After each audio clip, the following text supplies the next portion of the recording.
तक सत्य का साहस। राज्यातील 10वी आणि 12वीच्या विद्यार्थ्यांसाठी आणि पालकांसाठी एक अत्यंत महत्त्वाची आणि चिंताजनक बातमी समोर येत आहे। महाराष्ट्र राज्य माध्यमिक व उच्च माध्यमिक शिक्षण मंडळाच्या कर्मचाऱ्यांनी आता आंदोलनाचं हत्यार उपसलं आहे, ज्याचा थेट परिणाम बोर्डाच्या निकालांवर होण्याची शक्यता निर्माण झाली आहे।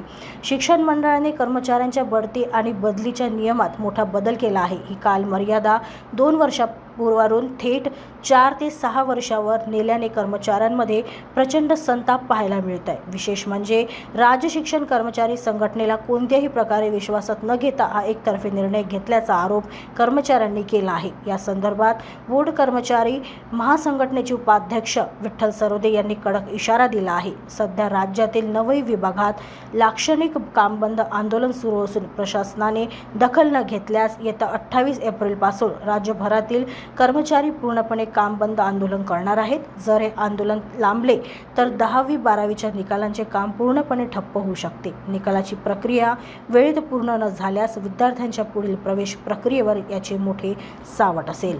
आमचे दोन्ही संघटनांचे अध्यक्ष तसेच आमचे दोन्ही संघटनांचे सरचिटणीस यांना पुणे येथे बोलावलेलं होतं, परंतु त्यांना चर्चा ह्या विषयावर करायचीच नव्हती।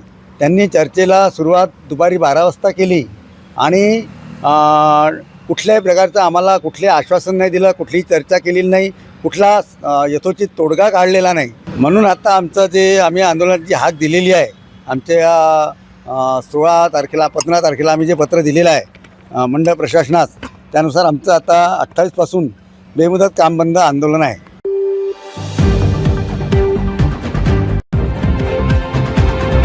अब तक सत्य का साहस।